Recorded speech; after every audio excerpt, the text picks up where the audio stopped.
Au nom du Père, du Fils et du Saint-Esprit, ainsi soit-il. Venez, Esprit Saint, remplissez le cœur de vos fidèles et allumez en eux le feu de votre amour. Envoyez votre Esprit, Seigneur, et se fera une création nouvelle. Nous prions, ô Dieu qui avez envoyé votre Esprit sur ce monde, donnez-nous par ce même Esprit de comprendre et d'aimer ce qui est bien et de jouir sans cesse cette divine consolation par le même Jésus-Christ notre Seigneur. Je vous salue Marie, pleine de grâce. Le Seigneur est avec vous, vous êtes bénie entre toutes les femmes, et Jésus, le fruit de vos entrailles, est béni. Sainte Marie, Mère de Dieu, priez pour nous pauvres pécheurs, maintenant et à l'heure de notre mort, ainsi soit-il. Nos saints anges gardiens, Saint Pédis, Saint Joseph, Saint Thomas d'Aquin, Saint Ignace de Loyola, au nom du Père, du Fils et du Saint-Esprit, ainsi soit-il. Veuillez vous asseoir. Bon. Alors, vous avez tous pris la feuille. Donc, le sujet de cette conférence, c'est de varier un petit peu. Donc, c'est la lettre numéro 41. Les exercices de Saint Ignace, œuvre d'église. Donc, pour ceux qui suivent sur Internet, donc il faut aller sur l'onglet les lettres de doctrine, numéro 41. Vous aurez le polycopier qui correspond à cette conférence. Alors, je ne vais pas vous faire des déclarations fracassantes, c'est des choses que vous devez au moins en partie savoir. Et je voudrais essayer de vous expliquer l'importance, je dirais, l'importance des exercices Saint Ignace dans l'Église. Il y a peu de systèmes spirituels qui ont été aussi recommandés par l'Église que les exercices. Il y a en fait 38 papes qui en ont parlé. Je parle des papes catholiques, je ne parle pas les bandits qui nous gouvernent actuellement. Mais c'est quelque chose qu'il faut bien comprendre. Avant de rentrer dans ce sujet, je vais faire mettre un petit mot à propos d'une chose que j'ai dite la dernière fois qui est vraie, mais je voudrais rattraper un petit peu pour être sûr que les gens n'ont pas compris de travers. Donc la dernière fois, dimanche, c'était vendredi dernier, donc je ne sais plus que c'est, j'ai oublié le thème. C'était quoi le thème dimanche, vendredi dernier? L'infaillibilité pontificale. Bon, j'avais commencé par la lecture de la déclaration fondamentale de Monseigneur Lefebvre du 21 novembre 1974. Et bon, je l'ai fait parce que c'était le jour anniversaire. Bon, c'est un texte qui, à mon avis, est un texte important, qui est un texte qui a une grande beauté. Ça ne veut pas dire, évidemment, c'est du bon sens élémentaire, ça ne veut pas dire que je suis d'accord avec chaque terme de la déclaration. Bon, je pense qu'il y a une question de bon sens élémentaire. Bon, j'en ai pas parlé parce que je pensais que c'était évident, mais il y a des gens qui m'ont reproché, ouais, vous en avez parlé, et Monseigneur Lefebvre parle du pape Paul VI. Bon, ben, c'est évident que quand je dis une déclaration de ce genre, ça ne veut pas dire que je fais mien chaque terme de la déclaration. Bon, c'est vrai qu'on sait que Monseigneur Lefebvre, il n'avait malheureusement pas pris la position du siège vacant. Cependant, je crois quand même que c'est une déclaration qui est belle. Il faut la comprendre dans le bon sens. Moi, je la prends dans le sens catholique, c'est-à-dire qu'il y a la preuve qu'il y a deux églises, une église catholique et une église qui ne l'est pas, puis c'est tout. Et que l'église de Vatican II n'a plus rien à voir avec l'église catholique. Donc, quand je dis un texte comme ça ne veut pas dire encore une fois, j'ai lu ça à titre historique, parce que je pense que c'est quand même un texte important.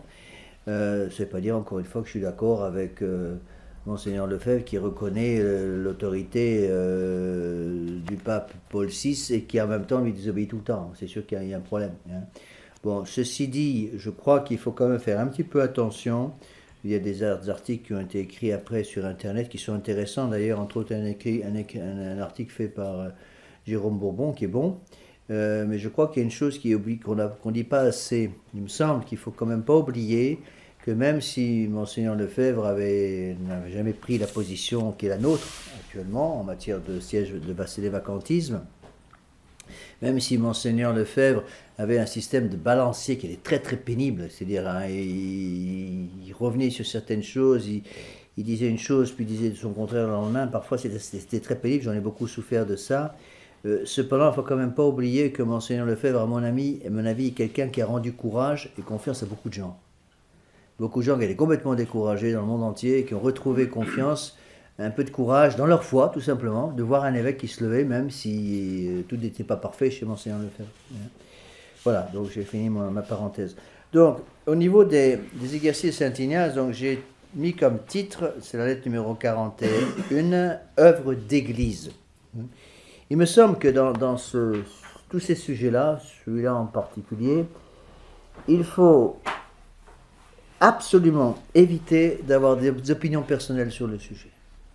Un catholique est quelqu'un qui se refuse catégoriquement à avoir une opinion personnelle sur des sujets d'église.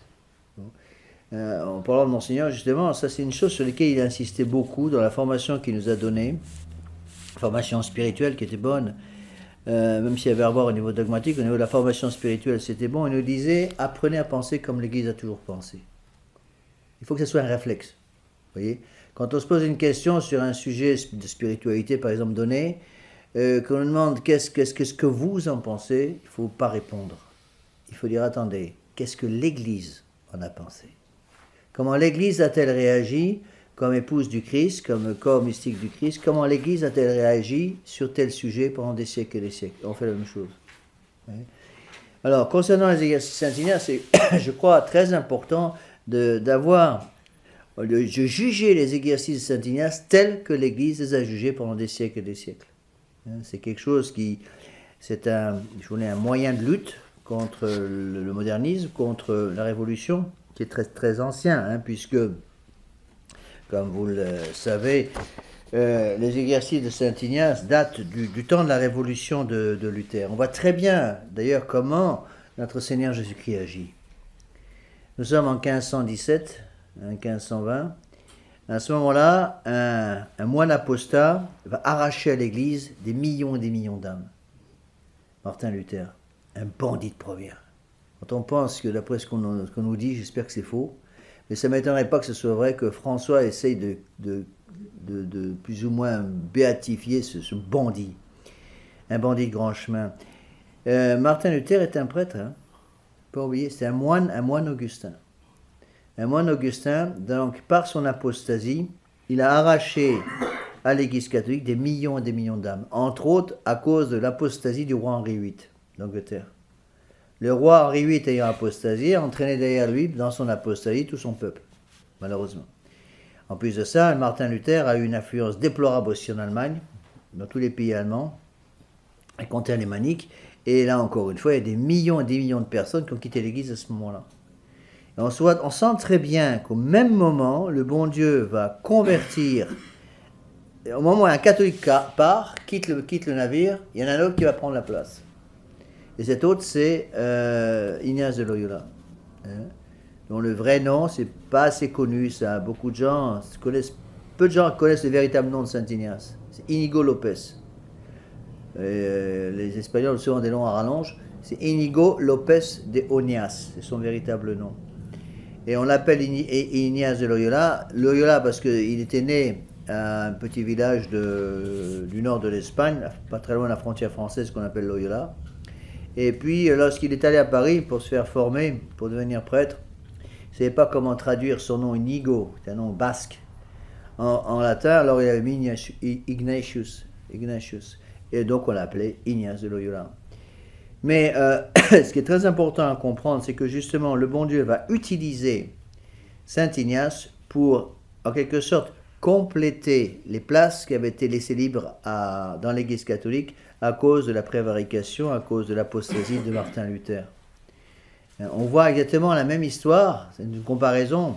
Comparaison n'est pas raison, mais c'est pour vous expliquer. On voit exactement la même comparaison, on peut donner la même comparaison avec le mystère de l'incarnation.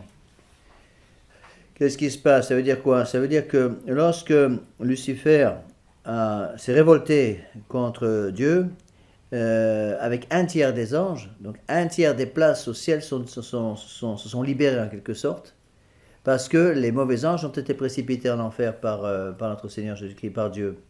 Eh bien, le bon Dieu va créer l'homme pour occuper ces places. Vous connaissez cette thèse qui est très belle, qui dit que la fin du monde arrivera le jour où le dernier homme en état de grâce mourra et occupera la dernière place laissée libre par la chute des anges. C'est un peu la même, si vous voulez, la même idée. Entrez. Entrez, madame. Voilà. Prenez là. Voilà. Donc, avec les exercices Saint-Ignace, c'est un peu la même chose. On sent très bien que donc, le bon Dieu va utiliser Saint-Ignace pour récupérer par l'ordre fondé par Saint-Ignace et par toute l'œuvre des exercices Saint-Ignace, va récupérer une grande partie, si vous voulez, non pas des âmes qui étaient perdues, parce que les âmes qui sont parties avec Henri VIII, malheureusement, ont été perdues. Bon, ce qui s'est passé entre Dieu et ces âmes, on ne sait pas, mais elles ont été perdues, au moins humainement parlant. Et le bon Dieu, si vous voulez, a suscité à ce moment-là Saint-Ignace et l'œuvre des exercices pour, en quelque sorte, récupérer si vous voulez, un groupe de combattants qui allait reprendre le flambeau qui avait été abandonné par Martin Luther. Alors, concernant les exercices Saint-Ignace, c'est pour ça que j'ai intitulé cette conférence « Œuvre d'Église ». Encore une fois, toujours la même chose, pensons comme l'Église a toujours pensé. Les exercices Saint-Ignace, contrairement à ce que beaucoup de gens pensent, ne sont pas l'œuvre des jésuites. C'est une œuvre d'Église. Beaucoup de gens sont comme ça. J'ai entendu ça je ne sais pas combien de fois. En 35 ans de sacerdoce, j'ai prêché les exercices Saint-Ignace, je ne sais pas combien de fois, 300 fois à peu près. Bon, et les gens souvent me disent, qui ne connaissent pas, me disent, mais monsieur l'abbé, vous me poussez à aller faire la retraite, moi ça ne m'intéresse pas, la retraite de Saint-Ignace c'est pour les jésuites, je ne suis pas jésuite donc ça ne m'intéresse pas. Ou des prêtres, parfois dans la tradition, qui refusent de prêcher les exercices Saint-Ignace ou d'apprendre à les prêcher en disant moi je ne suis pas jésuite donc ça ne m'intéresse pas. C'est à mon avis aussi bête que quelqu'un qui dirait le chapelet c'est dominicain. Je ne suis pas dominicain donc je ne fais pas le chapelet. Ou quelqu'un qui dirait, c'est encore aussi bête, la dévotion au chemin de croix, c'est une dévotion franciscaine. Je ne suis pas franciscain, donc je dis jamais au chemin de croix. Vous voyez ? Ça, c'est un point très important. Vous voyez ? Avoir l'esprit d'église. Pourquoi est-ce que j'utilise les exercices Saint-Ignace ? Parce que les exercices Saint-Ignace appartiennent à l'église catholique. Point final. J'utilise pas les exercices Saint-Ignace parce que les exercices Saint-Ignace sont jésuites. Moi, je ne suis pas jésuite. J'utilise les exercices Saint-Ignace dans le sens que c'est une œuvre d'église qui a prouvé son efficacité au niveau des âmes et que dès qu'il y a quelque chose qui marche, j'utilise. Si le bon Dieu me propose un système qui permet le salut des âmes, je fonce et j'utilise le système. Et donc, c'est pas parce que je dis mon chapelet ou mon rosaire tous les jours que je suis pour autant dominicain, c'est pas parce que je dis de temps en temps mon chemin de croix que je suis franciscain, je suis catholique. Étant catholique, j'utilise l'exercice Saint-Ignace, j'utilise le chapelet, j'utilise le rosaire, j'utilise tout ce qui est d'église. Que tout ce qui est d'église devienne nôtre. C'est une formule de Mademoiselle Quenette. Et c'est exactement ça. C'est-à-dire, penser tel que l'église a toujours pensé. Alors attention, il faut donc, dans le respect de cette règle que je viens de vous donner, il faut éviter l'excès inverse. Il serait totalement idiot de dire ce que parfois certaines personnes disent, hors des exercices Saint-Ignace, il n'y a pas de salut. Les exercices Saint-Ignace sont un moyen de sanctification, mais qui appartiennent à l'Église. Donc attention, vous voyez qu'il faut garder un équilibre. Là où la vertu de prudence, là où la vertu de prudence va intervenir. Il faut garder un équilibre. Les exercices Saint-Ignace sont œuvres d'Église. Ça ne veut pas dire que c'est l'unique œuvre d'Église. Vous comprenez ? Donc il faut garder un équilibre. Bon. Cependant, il y a une force dans les exercices de Saint-Ignace qu'il n'y a pas ailleurs. Et ce serait au moins, je dirais, au moins un péché de présomption que de mépriser les exercices Saint-Ignace. Pourquoi ? Parce qu'en méprisant les exercices Saint-Ignace, on méprise une œuvre d'Église. De la même façon que quelqu'un qui me dirait, monsieur l'abbé, moi je ne prie jamais mon chapelet parce que j'aime pas les dominicains, je ne vois pas comment il pourrait être excusé de péché. Parce que le chapelet appartient à l'Église. Vous voyez ? Et comme quoi, il faut garder un équilibre. Après, c'est à chacun d'entre nous d'utiliser les choses qui correspondent aux besoins du moment, aux besoins spirituels de l'âme. Bon. Donc, je n'ai jamais dit, je ne dirai jamais, que les exercices Saint-Ignace sont en soi quelque chose d'absolument nécessaire au salut. Bon, on n'a pas le droit de dire qu'ils sont nécessaires au salut dans ce sens-là. Pourquoi ? Parce que quelqu'un peut sauver son âme sans faire les exercices Saint-Ignace. Cependant, De mépriser les exercices Saint-Ignace, c'est exactement comme mépriser le chapelet ou mépriser le chemin de croix. Ce serait quelque chose de gravissime aujourd'hui, parce que ce serait mépriser une aide extraordinaire que nous a donnée le bon Dieu pour nous aider à sauver nos âmes. Alors on entend beaucoup de choses sur l'exercice Saint-Ignace. L'expérience m'a montré que la plupart des gens qui critiquent à fond les exercices Saint-Ignace ont toujours un point en commun. Ils les ont jamais fait. Ils n'ont jamais fait. J'avais dans ma paroisse d'Amiens une dame comme ça, une vieille dame. Aïe, aïe, aïe. Elle attrapait des boutons dès que je prononçais le mot Saint-Ignace de Loyola. Mais quand je lui dis, mais arrêtez pas de critiquer les exercices Saint-Ignace, madame, est-ce que vous avez déjà fait? Non, pas question, je ne les ferai jamais. Voilà. Puisque vous n'avez jamais fait, vous ne les connaissez pas. Puisque vous ne les connaissez pas, parlez pas d'exercices Saint-Ignace, puisque vous ne les connaissez pas. Vous voyez? Donc, encore une fois, vous voyez, ces choses-là sont importantes. Pensez telles que l'Église a toujours pensé. Alors, il y a beaucoup de choses qui sont très importantes. Je pense que les exercices Saint-Ignace sont aussi très importants parce qu'ils sont un résumé de tout ce que doit être la vie spirituelle. Je vous l'ai déjà dit très souvent, et j'insiste et je réinsisterai tout le temps là-dessus, ce qui nous manque, c'est la vie intérieure. Et c'est précisément parce que la vie intérieure manque qu'on est arrivé là où on est arrivé.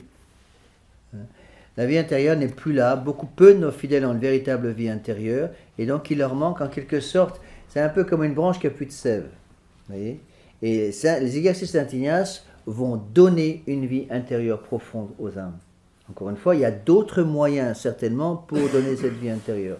Mais il ne faut pas oublier que les exercices Saint-Ignace sont un moyen extraordinaire voulu par le bon Dieu pour donner la vie intérieure aux gens.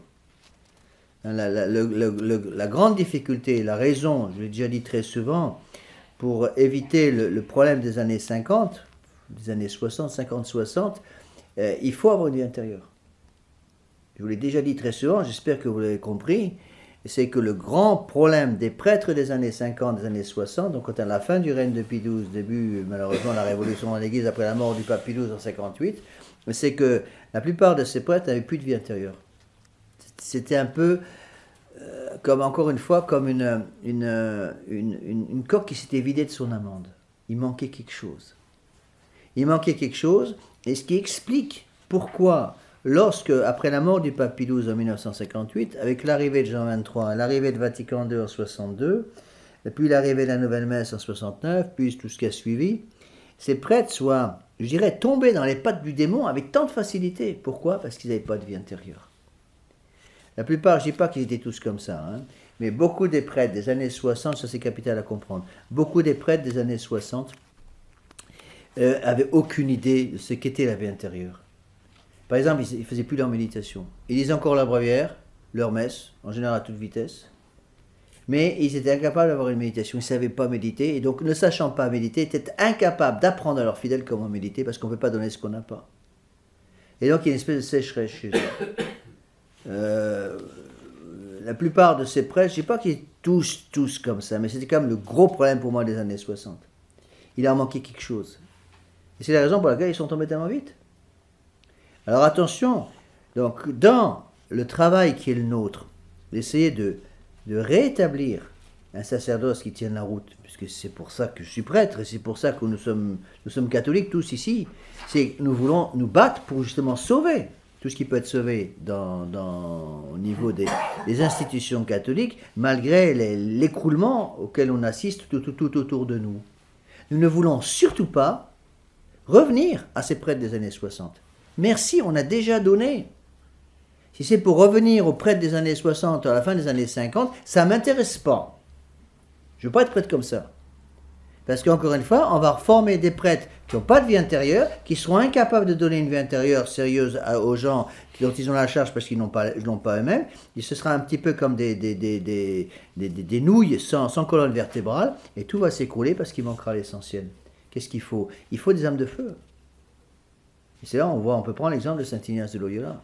Vous voyez? Alors vous allez me dire, mais pourquoi les exercices de Saint Ignace sont-ils tellement puissants? La raison toute simple. C'est que les exercices de Saint Ignace de Loyola ne viennent pas de la terre, ils viennent du ciel. la très sainte Vierge Marie est apparue à Saint Ignace. On ne sait pas très bien en quelle année, c'est un peu discuté entre les historiens. Mais vraisemblablement autour des années 1522-1523, entre 1521 et 1523, la très sainte Vierge Marie est apparue à Saint Ignace, qui était dans sa grotte de Morez, pas très loin de Barcelone, pas très loin au pied de Montserrat, pour ceux qui connaissent un peu l'Espagne. Et dans cette grotte, dans laquelle il a passé un an, à faire pénitence, il n'était pas encore prêtre à l'époque, il venait de se convertir, la très sainte Vierge Marie lui est apparue, lui a donné le livre des exercices. Sous quelle forme, on ne sait pas, mais l'Église a toujours enseigné que la très sainte Vierge Marie était apparue à Saint Ignace. Donc est-ce qu'il a expliqué comment prêcher ce type de retraite, ou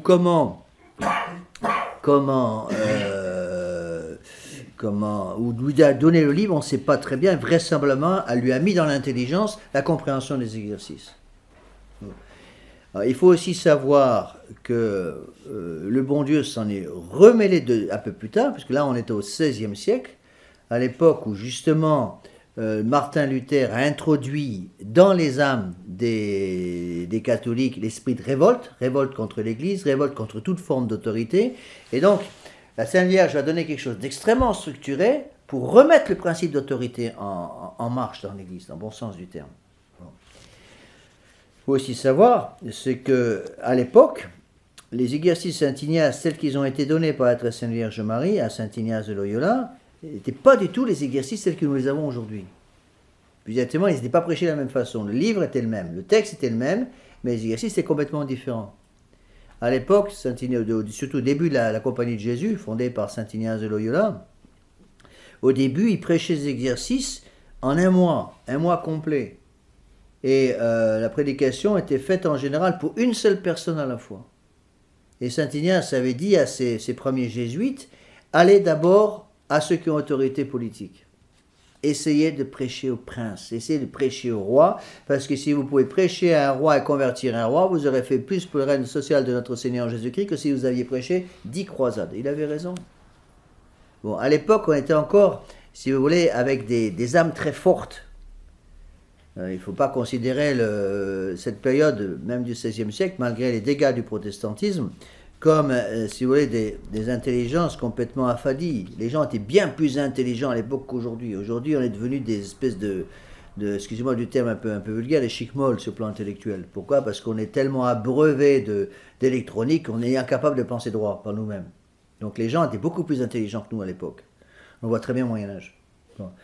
Et le bon Dieu s'en est encore mêlé plus tard, donc dans la première partie du XXe siècle, avec la conversion de celui qui est devenu le Père Vallée. Et c'est le Père Vallée, ça il faut bien le savoir aussi, qui a eu l'idée géniale de reprendre les exercices Saint Ignace qui étaient donnés en un mois et de les synthétiser en 5 jours. C'est pour ceux qui connaissent mal les exercices, le livre des exercices est extrêmement court. C'est très succinct, c'est un résumé. Ça fait 70 ou 80 pages. C'est très court. Eh bien, le Père Vallée, Francisco de Paolo Vallée, qui est un jeune ingénieur de Catalogne, a eu l'idée de reprendre les exercices en un mois donnés par la Sainte Vierge et de les synthétiser, les raccourcir en 5 jours. Ce n'est pas évident, parce qu'il fallait savoir qu'est-ce qu'il fallait garder, qu'est-ce qu'on ne pouvait pas garder. On ne pouvait pas tout prendre. Et donc, en réduisant, en synthétisant les exercices de 1 mois à 5 jours, qu'est-ce qu'il a fait? En faisant ça, il a ouvert la porte des exercices à des milliers et milliers de personnes qui n'auraient jamais pu les faire avant. Qui va les faire aujourd'hui, les exercices en 1 mois? Humainement parlant, c'est impossible. Vous voulez faire les exercices en 1 mois, ça veut dire quoi? Il faut d'abord prendre 1 mois de vacances. Qui peut s'offrir 1 mois de vacances pour prêcher les exercices? Donc séparé de sa famille, séparé du boulot et tout pendant 1 mois, c'est pas évident du tout. Bon, en plus pour une raison tout simplement, une raison de coût, de prix. Ça veut dire pour nous de louer des maisons pendant 1 mois et de demander des sommes astronomiques aux gens parce qu'il faut les nourrir, les louer, avoir des locations pendant 1 mois. Et donc c'est Francisco de Paolo Vallée, qui est devenu le Père Vallée, qui a eu cette idée géniale de réduire tout ça en 5 jours. Et je peux vous donner un exemple. Pour vous expliquer ce qui peut être fait justement par les exercices. Les exercices de Saint Ignace ont pour but de former l'intelligence. Très Sainte Vierge Marie va former l'intelligence des catholiques avec les exercices Saint Ignace pour leur apprendre à penser droit. Bon. lorsque le père Vallée, après bien des vicissitudes en Amérique latine, en Espagne, donc, s'est fait vider d'Espagne, puis après est allé en Uruguay, est revenu après en France et a fondé l'œuvre de prédication des exercices Saint-Ignace en France, près de Valence, dans la Drôme, à Chabeuil. D'accord? Avec l'aide de l'évêque Monseigneur Pic. Et donc là, il a commencé à prêcher en 5 jours les exercices Saint-Ignace en fondant une œuvre qui s'appelle les coopérateurs paroissiaux de Christ-Roi. Bon. Et ce qu'il faut bien comprendre, c'est que c'est grâce à ces exercices Saint-Ignace qui ont été prêchés par l'équipe du père Vallée, autour des années, c'était juste après la Deuxième Guerre mondiale, en fait. Ça a commencé déjà un peu avant, mais c'est à ce moment-là que ça s'est vraiment développé.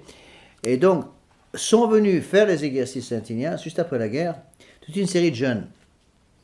Et ces jeunes ont compris l'importance des exercices Saint-Ignace, l'importance de la vie intérieure, ont appris à faire leur méditation tous les jours, et ce sont ces jeunes qui ont pu servir après, si vous voulez, de base pour former ce qui a été appelé au début la cité catholique. Bon, la cité catholique n'avait pas tout compris, c'est absolument évident. Mais il y avait quand même des jeunes dans la cité catholique qui sont devenus des chefs de famille assez forts, qui après ont transmis le flambeau, même si ce n'était pas encore parfait. Il y avait bien des choses qui n'allaient encore pas, même dans la cité catholique. Et tout ça, ce qu'il faut bien comprendre historiquement parlant, la cité catholique est restée plus ou moins catholique, même si elle n'avait pas tout compris, tant qu'il y avait la protection des exercices Saint-Ignace. Dès que les exercices Saint-Ignace sont écroulés, dès qu'ils étaient prêchés par le père Vallée, donc avec l'arrivée de Vatican II, lorsque les exercices Saint-Ignace ont été mis au goût du jour de l'esprit de Vatican II, les exercices sont écroulés, et par conséquence, la cité catholique s'est écroulée aussi. Pourquoi? Parce que la cité catholique, le groupe de la cité catholique, n'ayant plus en quelque sorte cette force donnée par les exercices Saint-Ignace, s'est écroulé. Certes, il y avait déjà beaucoup de choses qui n'allaient pas dans la cité catholique, à mon avis, même au début. Cependant, je crois qu'il y a une leçon pour nous à tirer. Quelle est la leçon? La leçon, c'est que nous sommes un peu dans la même situation. Bon, on est dans la même situation et il faut maintenant que nos catholiques deviennent l'élite de l'élite, littéralement. Deviennent des pères de famille, des mères de famille, qui soient vraiment des âmes de feu. Et il faut bien vous mettre dans la tête que vous n'arriverez jamais à devenir une âme de feu tant que vous n'avez pas une vie intérieure. C'est impossible. Je maintiens, même si ça ne plaît pas à tout le monde, qu'il n'est pas possible pour une âme d'être une âme de feu dans le monde moderne, que ce soit comme mère de famille, que ce soit comme père de famille, que ce soit encore plus, bien sûr, c'est encore plus vrai pour un prêtre, sans que cette âme ait une vie intérieure profonde. Quelle est la fondation de la vie intérieure? La fondation de la vie intérieure, c'est ce qu'on appelle l'oraison, l'esprit d'oraison. Les pères de l'Église parlent tout le temps de l'esprit d'oraison. J'ai entendu parler de ces moines du début de l'histoire de l'Église qui faisaient oraison presque toute la journée. Bien sûr, je n'ai pas vous demandé quelque chose comme ça. Mais on a besoin d'apprendre à faire oraison. Quelqu'un qui fait oraison, c'est quelqu'un qui va devenir une âme de feu. Supprimer l'oraison, plus d'âme de feu, un peu rien à faire. Et comme, pour reprendre l'exemple dont je viens de vous parler, comme les prêtres des années 50 et des années 60 n'avaient plus l'esprit d'oraison, ils n'ont pas été capables de transmettre ça. Et qu'est-ce qui s'est passé? Toutes les âmes de catholiques, de laïcs catholiques, qui étaient formées sans oraison autour des années 50-60, se sont écroulées à leur tour, n'ont pas pu transmettre ça à leurs enfants. Résultat, des courses Vatican II est arrivé et tout s'est écroulé parce que justement les pères familles surtout n'ont plus été capables de transmettre cet esprit d'oraison. Et quand j'avais étudié un petit peu ça, je connaissais certains membres fondateurs de la cité catholique quand j'étais adolescent. Eh bien, je pense notamment à un que j'ai bien connu avant sa mort. Et c'est grâce à lui, entre autres, que j'ai pu découvrir la tradition, que je ne connaissais pas du tout, parce que je ne viens pas d'une famille traditionnaliste. Eh bien, ces âmes de feu étaient devenues des âmes de feu parce qu'elles avaient leur méditation une demi-heure tous les jours. Supprimer la méditation, et tout s'écroule. C'est comme un ballon de baudruche qui va se dégonfler, il n'y a plus rien, parce qu'il n'y a plus de vie intérieure. Bon, si je posais la question à tous mes fidèles, il y a combien qui font leur oraison tous les jours? Pas beaucoup. Pas beaucoup. Et tout l'apostolat que j'ai fait pendant mes 35 ans de sacerdoce, je ne sais pas si bon Dieu va en donner encore un peu plus, on verra bien, mais tout l'apostolat m'a convaincu absolument de ces choses-là. Qu'il faut d'abord donner une vie d'oraison à nos fidèles. Pour avoir des soldats d'élite, que ce soit des hommes ou des femmes, si on a des soldats d'élite, à ce moment-là, et ces fidèles vont tenir la route et vont pouvoir transmettre à leurs enfants. N'oubliez pas qu'un catholique, c'est quelqu'un qui doit transmettre. Moi, après, je dois transmettre ce que j'ai reçu, l'analyser, le synthétiser dans mon âme, si vous voulez, le méditer dans mon âme, et ensuite donner aux fidèles ce que j'ai digéré, un peu comme une vache, si vous voulez, qui va comment dire en français, qui va mastiquer, ruminer, voilà, qui va ruminer. Le Père Vallée utilisait souvent cette image pour les méditations, c'est comme on est des ruminants spirituels, mais c'est un peu ça, un peu une vache qui mange, ensuite qui va dans son estomac, un double estomac ou un triple estomac, je ne sais plus combien, qui va ruminer de nouveau l'herbe déjà mâchée pour arriver à obtenir tous les éléments nutritifs qui vont venir de cette herbe. C'est la même chose sur le plan spirituel. Vous ne faites absolument aucune illusion. Vous n'arriverez pas à transmettre ça, à transmettre votre foi à vos enfants, si justement vous ne devenez pas vous-même des âmes d'élite. Pour devenir une âme d'élite, tout est basé sur l'oraison. Pas l'esprit d'oraison, plus d'âme d'élite, c'est aussi simple que ça. Et ça, je l'ai vu dans le monde entier. Partout où je suis passé, je connais quand même pas mal de pays. Puisque j'ai eu la grâce de pouvoir travailler comme prêtre dans 3 cultures différentes, ce qui me donne une ouverture d'esprit assez extraordinaire.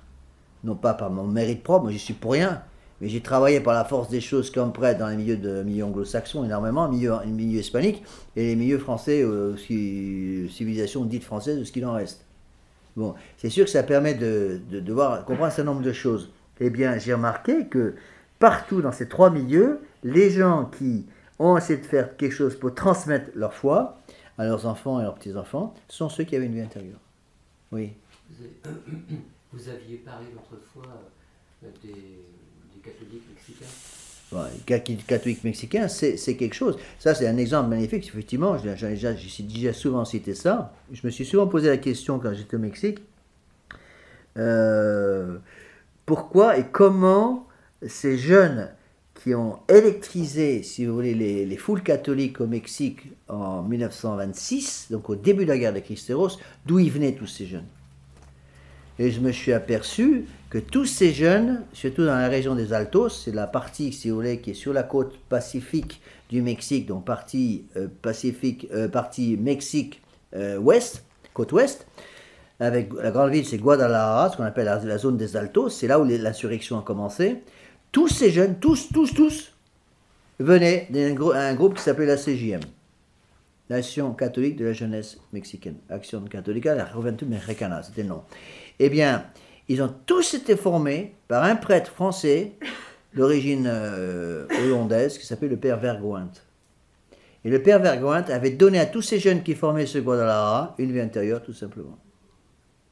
Et résultat des courses, lorsque la guerre a commencé pour défendre la foi catholique au Mexique, un peu comme la guerre de Vendée, qui s'est spontanément retrouvé à la tête, si vous voulez, à la tête de cette révolte, dans le bon sens du terme, contre le prix de Caliès, c'est-à-dire le parti révolutionnaire républicain qui voulait tout détruire, eh bien, c'était les gens qui avaient une vie intérieure. Les seuls gens qui avaient une vie intérieure profonde là-bas, c'était justement les jeunes qui avaient été formés à peu de choses près par le Père Vergoint, et c'est eux qui sont spontanément qui se sont retrouvés à la tête des Cristeros. Eh bien, on est un peu dans une situation semblable. Donc, je vous conseille beaucoup, si vous pouvez mettre la main dessus, ça a été réédité enfin en français. Retrouvez l'œuvre de Meyer, Monsieur Meyer, qui est un historien qui a fait découvrir, qui a permis à la France surtout de découvrir la guerre des Cristeros, qui était complètement inconnue. Oui. La guerre des Cristeros, c'est quoi? C'est un travail de vie intérieure.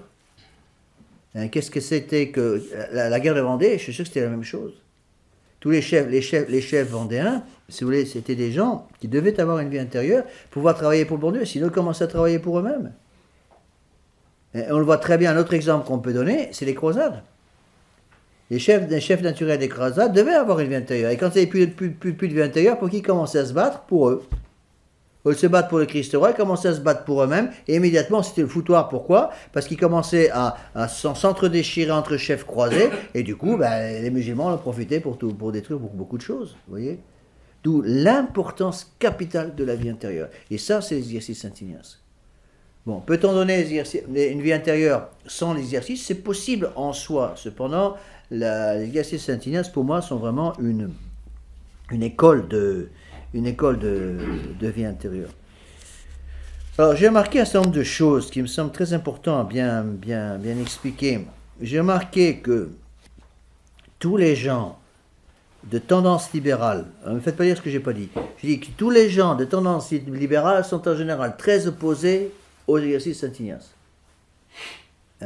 Ce qui ne veut pas dire que tous ceux qui n'aiment pas les exercices Saint-Ignace sont des libéraux. Je dis simplement que les libéraux en général n'aiment pas les exercices Saint-Ignace. Je l'avais remarqué dans la fraternité Saint-Pédis quand j'y étais. Il y a beaucoup de séminaristes qui étaient très opposés aux exercices Saint-Ignace, comme par hasard, se retrouvaient dans la fraction, si vous voulez, qui voulait une reconnaissance par la Rome officielle. Et donc, encore une fois, avoir l'esprit d'église. Alors, je voudrais tout de suite, avant de continuer un peu plus là-dedans, détruire une objection qui est très très fréquente. Beaucoup de gens me disent, Monsieur l'abbé, les exercices Saint-Ignace, c'est vrai, c'est très bon, mais c'est uniquement pour les gros pécheurs. C'est totalement faux. Les gens qui disent ça n'ont rien compris des exercices Saint-Ignace. L'exercice Saint-Ignace, c'est pour la formation d'une élite spirituelle. Encore une fois, je l'ai expliqué, une élite qui veulent une vie intérieure. Les exercices Saint-Ignace de Loyola peuvent être adaptés parfaitement à des gens qui veulent une vie intérieure, approfondir leur vie intérieure. Et donc, les exercices Saint-Ignace s'adaptent à toute personne de bonne volonté qui cherche Dieu, qui veut augmenter l'amour du bon Dieu en son âme. Donc, pas simplement des païens, pas simplement des non-catholiques, pas simplement des gens qui ne sont pas convertis depuis 60 ans, ça s'adresse à tout le monde. Tout le monde peut trouver quelque chose dans les exercices. Et donc, c'est un argument qui est une objection qui est très très fréquente. Les gens me disent, oui, très bien, monsieur l'abbé, c'est bon pour les gros pécheurs, mais pas pour nous. Comprenez-moi, je me confesse régulièrement, je n'ai pas besoin des exercices. Non. On a besoin des exercices tout simplement parce qu'on a besoin de devenir une âme d'élite. Bon. Alors, on va un petit peu approfondir tout cela. J'ai choisi ce thème aussi parce que, comme vous le savez, donc, on déménage dans le sud, là, le 6 décembre, pardon, pour aller à Sainte-Croix-du-Monde, dans la Gironde. Monsieur Saguillot m'offre sur un plateau une magnifique maison de retraite. On va pouvoir prêcher les exercices Saint-Ignace. Je dis tout de suite que je n'ai pas l'intention, malgré les racontards de certains, d'abandonner mes fidèles ici, donc je continuerai à venir bien sûr le week-end pour vous assurer la messe, mais je crois que c'est très important, cette œuvre des exercices Saint-Ignace, c'est quelque chose de très important. Pourquoi? Parce que pour donner justement cette vie intérieure, il faut les exercices. Bon. Or, les exercices ne peuvent pas être prêchés dans n'importe quelle condition matérielle. On peut, mais c'est très difficile. Il m'est arrivé de prêcher l'exercice Saint-Ignace dans des conditions matérielles épouvantables, en Afrique entre autres ou au Mexique. Mais ce n'est pas l'idéal. Surtout dans le monde moderne, surtout en France, dans les pays où on est habitué à un minimum de confort, il faut un petit minimum pour que la nature ne se rebiffe pas trop. La grâce ne détruisant pas la nature, mais l'élevant. Donc, il était capital qu'on arrive à trouver une maison de retraite où je puisse prêcher les exercices. Moi, je priais le bon Dieu pour ça. Je ne savais pas quand est-ce que le bon Dieu me susciterait un généreux donateur pour ça, et c'est ce qui s'est passé. Et donc, on va commencer dès le mois de mai, la prédication des exercices Saint-Ignace. J'ai besoin d'un certain temps, évidemment, pour tout préparer, pour faire les choses correctement. Et donc, Monsieur Saguillot, lui, va proposer surtout l'œuvre des bons livres, ce qui est une œuvre essentielle aussi, avec les éditions Cérémie, dont je vous ai déjà souvent parlé. Et ce sera plus le bras temporel et moins le bras spirituel avec la prédication des exercices Saint-Ignace. Donc, je pourrais recevoir là-bas 16 dames ou monter même jusqu'à 18 hommes. 16 dames ou 18 hommes. Et donc, on va commencer la prédication des exercices Saint-Ignace là-bas, dans cette maison, à partir du mois de mai. Encore une fois, il faut un petit minimum. Sinon, c'est trop difficile. J'avais essayé de louer quelque chose, ça coûte hors de prix, on n'arrivait pas à trouver ce qu'il fallait. les gens me disaient souvent, c'était une objection que j'avais souvent entendue, mais monsieur Lavé, vous avez qu'à louer des choses où il y ait une chambre individuelle avec une salle de bain et tout, et puis il n'y aura pas de problème, les gens viendront. Oui, mais si je loue ça, je peux le trouver tout ce que vous voulez pour 100 € par jour. À 100 € par jour, je trouve que c'est ce que vous voulez. Hein. Je trouve des hôtels magnifiques avec tout parfait à 100 € par jour. Ça fait 500 € pour les 5 jours. Qui a de quoi payer 500 € pour une retraite? Très peu de gens. Les jeunes qui ont peut-être le plus besoin, ils ne pourront pas venir parce que c'est trop cher. Et donc là, on a réussi à réduire les prix à 150 € pour les 5 jours, ce qui est raisonnable pour la plupart des gens, même les gens qui n'ont pas beaucoup d'argent. Beaucoup de gens peuvent au moins payer ça, ou essayer au moins en partie. Vous voyez? Donc, le but de la manœuvre, si vous voulez, c'est reformer une armée d'élite. Plus exactement, reformer dans l'armée un groupe d'élite. Un peu comme l'équivalent, si vous voulez, de ces forces spéciales qu'il y avait dans toutes les armées françaises, toutes les armées du monde, tout simplement. Il y avait des forces spéciales, c'était les bérets verts aux États-Unis, il y avait des forces spéciales chez les paras, par exemple, dans l'armée française. Dans toutes les armées, il y avait des forces spéciales, qui étaient des forces d'élite, et c'était ces forces d'élite qui étaient envoyées dans les zones de combat les plus dangereuses pour justement préparer le terrain pour le gros de l'armée après. Eh bien, c'est ce qu'on fait avec les exercices Saint-Ignace. Encore une fois, je vous l'ai déjà dit très souvent, nous ne sommes plus dans une situation où on peut s'en tirer et conserver la foi simplement avec une confession de temps en temps. On est en pleine révolution. Autour de nous, les gens perdent la foi, non pas par milliers, mais par millions. Regardez ce qui se passe dans notre gouvernement français maintenant, à cause de tout ça. Et donc, qu'est-ce qu'il faut? Il faut des âmes d'élite. Ces âmes de feu sont des âmes qui ne peuvent être formées, à mon avis, qu'avec des moyens extraordinaires nécessaires dans des périodes extraordinaires de l'histoire. On est en plein dedans.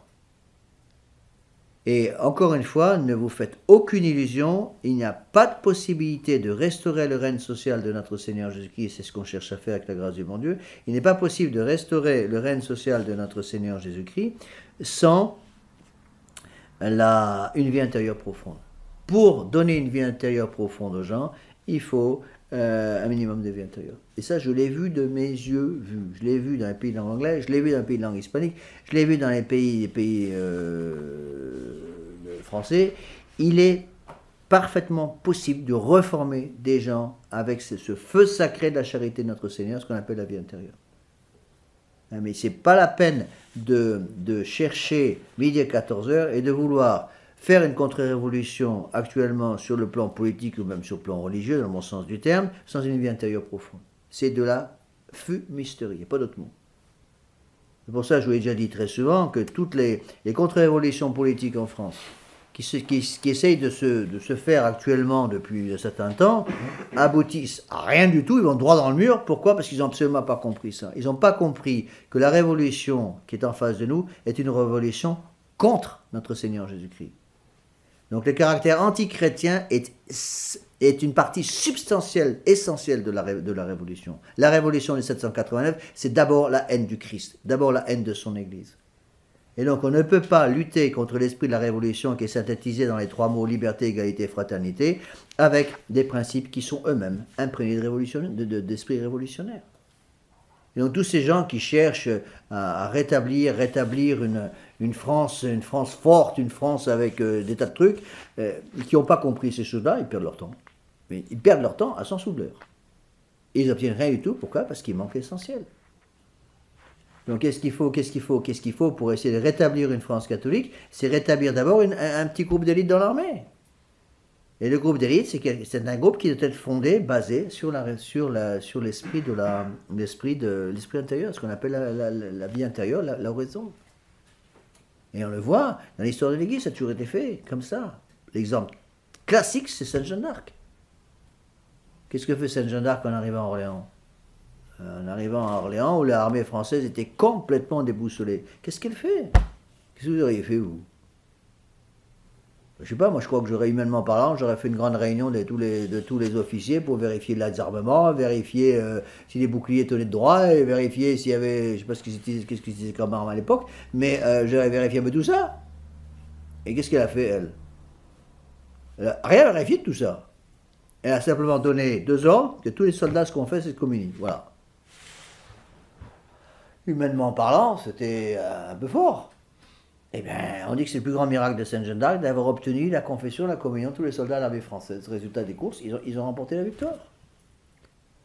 Bon, même si après, ça a chauffé pour elle, puisqu'elle a fini, c'est qu'à le dire, pas de grille vive à Rouen, hein, mais elle a permis la survie de la France.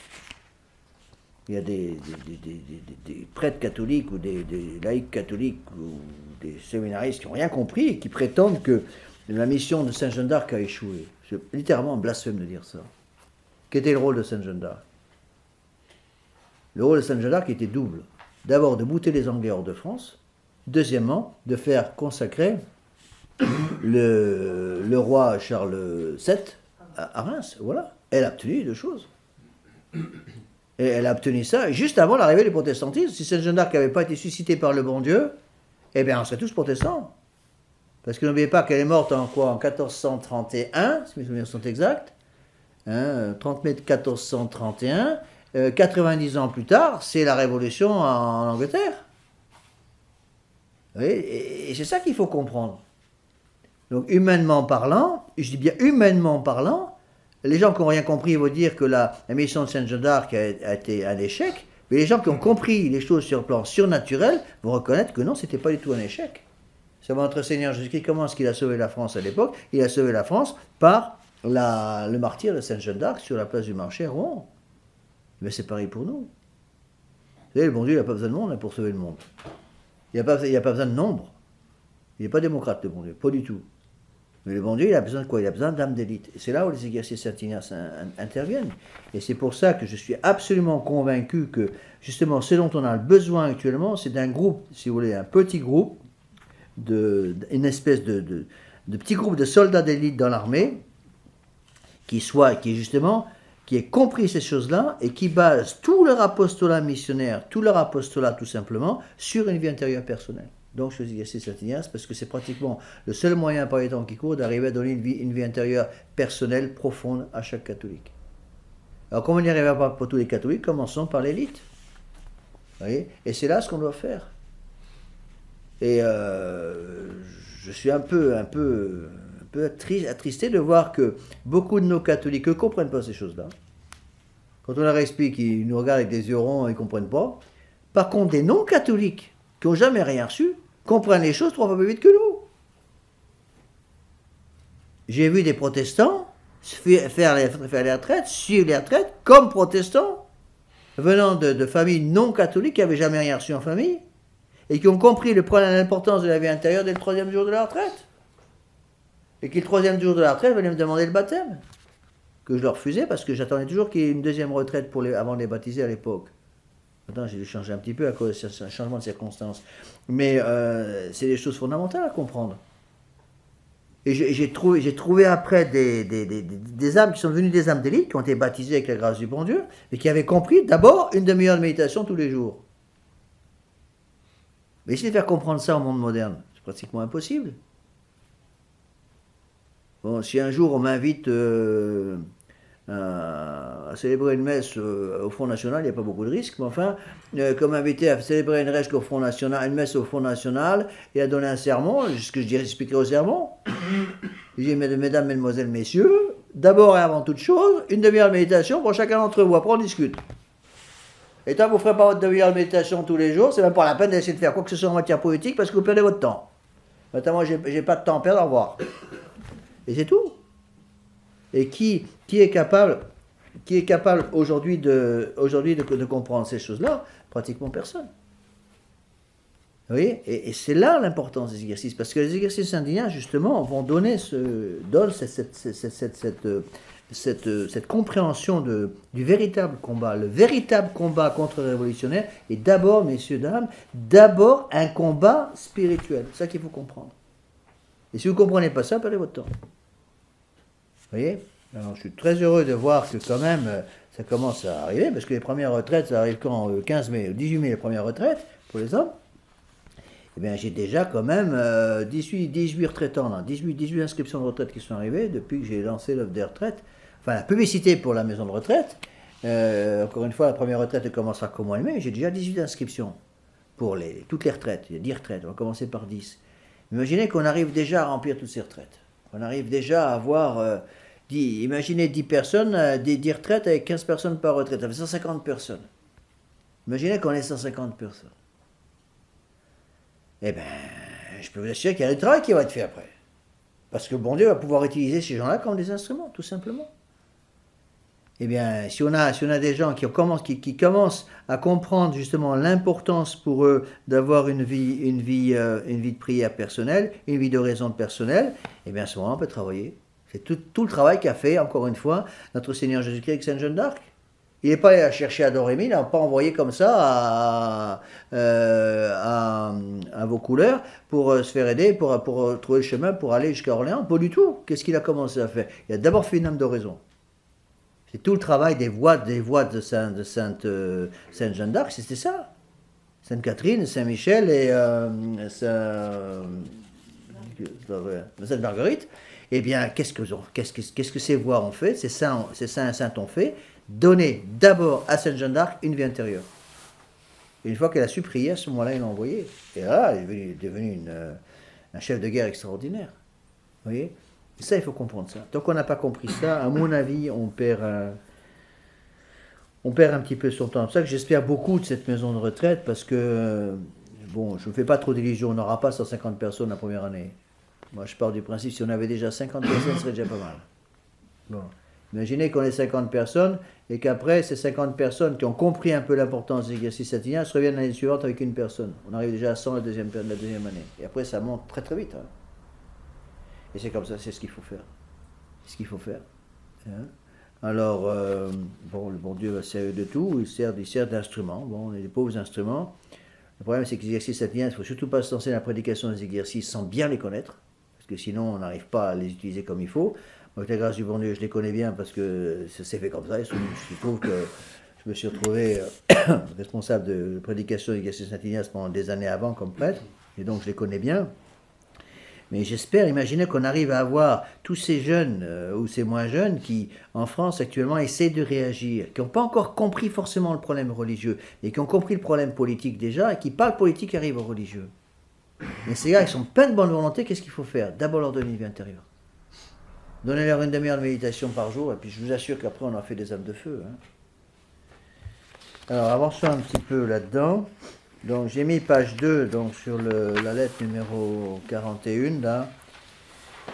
Donc j'ai mis page 2, quelques textes, il y en a d'autres, hein. Quelques textes de certains papes donc, qui ont parlé des exercices satiniens. Vous voyez, les premiers viennent de 1548, donc juste après l'établissement de la conversion de Saint Ignace. Hein. Déjà les papes en parlent pour faire quelque chose. Hein. Vous avez un texte très connu du pape Pie XI, 1922, hein, qui dit que la méthode de Saint Ignace est le maître spirituel des exercices spirituels. C'est une source intarissable de piété. Ce fut comme de ses mains que Saint Ignace reçut ce code si parfait dont tout soldat de Jésus-Christ doit se servir. Et donc, je ne peux que conseiller vraiment, imaginez qu'on ait un fidèle qui fasse l'exercice Saint Ignace une fois par an. Parce qu'à mon avis, on en a besoin une fois par an par les temps qui courent. Imaginez qu'ils viennent tous les ans, que vous veniez tous les ans, on arriverait à avoir très rapidement des gens un peu convaincus. Hein. C'est ça qu'il faut. Hein. Alors, le problème, c'est que on a en face de nous une opposition très forte contre les exercices Saint Ignace. Le démon n'est pas content, donc suscite toute une série de personnes pour bloquer les exercices, bloquer l'œuvre des retraites. Pas toujours les gens qu'on attend d'ailleurs. Et le bon Dieu, c'est ce qu'il fait. Et à mon avis, il faut continuer à se battre justement pour cela, vous voyez, pour devenir vraiment ces soldats d'élite qui vont pouvoir refaire quelque chose avec la grâce du bon Dieu.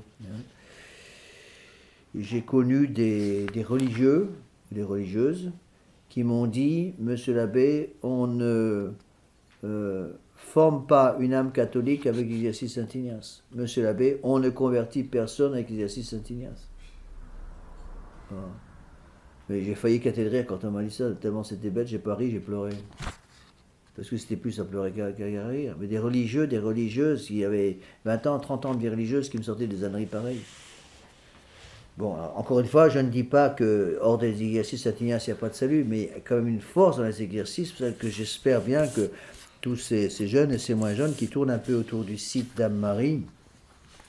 Il y a quand même pas mal, puisqu'avec la grâce du bon Dieu, on arrive quand même à dépasser les 30 000 connexions là, depuis qu'on a démarré. Il y en a encore 80 à 100 personnes par jour qui s'y connectent. Bon. Mais imaginez que toutes ces personnes puissent venir faire les exercices de Saint-Ignace une fois par an. Alors là, on pourrait faire un travail extraordinaire. Alors, on avance encore un peu. Il y a des étrangers aussi qui viennent, qui peuvent venir. J'ai deux amis australiens qui viennent de s'inscrire là, mais ils parlent le français. Alors on va essayer d'organiser, comme là je serai chez moi, c'est beaucoup plus facile de s'organiser. Je vais pouvoir organiser des retraites en anglais par exemple. Il y a un projet qui va peut-être se faire, je ne sais pas encore, d'une quinzaine ou une vingtaine de personnes de langue anglaise qui souhaitent venir faire les exercices. Et à ce moment-là, moi je peux prêcher un peu n'importe quoi. Vous voyez, parce qu'on en sera chez nous, on peut vraiment s'organiser comme ça. Bon, on peut même commencer à organiser, on peut adapter les exercices Saint-Ignace à toute une série de situations. Moi j'ai prêché les exercices Saint-Ignace par exemple pour les jeunes. Les exercices Saint-Ignace en 5 jours sont faits pour les adultes, pas pour des adolescents. Mais on peut prêcher pour les adolescents en 3 jours. Bon, c'est très réduit, mais on peut déjà faire beaucoup. Et à mon avis, l'idéal, c'est d'avoir les grands adolescents, les jeunes adultes faire les exercices en 5 jours, juste après le bac. Au moment où ils vont commencer l'entrée dans le monde sur le plan professionnel ou l'entrée dans les grandes universités. C'est à ce moment-là qu'il faut qu'ils fassent ces exercices. Ils sont assez mûrs en général. Bon, en général, pour les hommes, je dirais la plupart, il y a des exceptions, hein. La plupart des hommes ne sont pas assez mûrs pour suivre les exercices en 5 jours avant 18-19 ans. Les jeunes filles sont mûres souvent pour suivre les exercices Saint-Ignace, très souvent dès 16-17 ans. Là, c'est les parents qui doivent juger de la maturité de leurs enfants. J'ai prêché les exercices Saint-Ignace plusieurs fois, tout quand j'étais en Australie, à des jeunes filles, entre autres de très bonnes familles qui étaient des fidèles à moi, et qui ont suivi les exercices dès 14-15 ans, mais qui étaient très mûrs, qui n'ont eu aucun problème pour suivre les exercices Saint-Ignace, qui sont devenus des âmes de feu.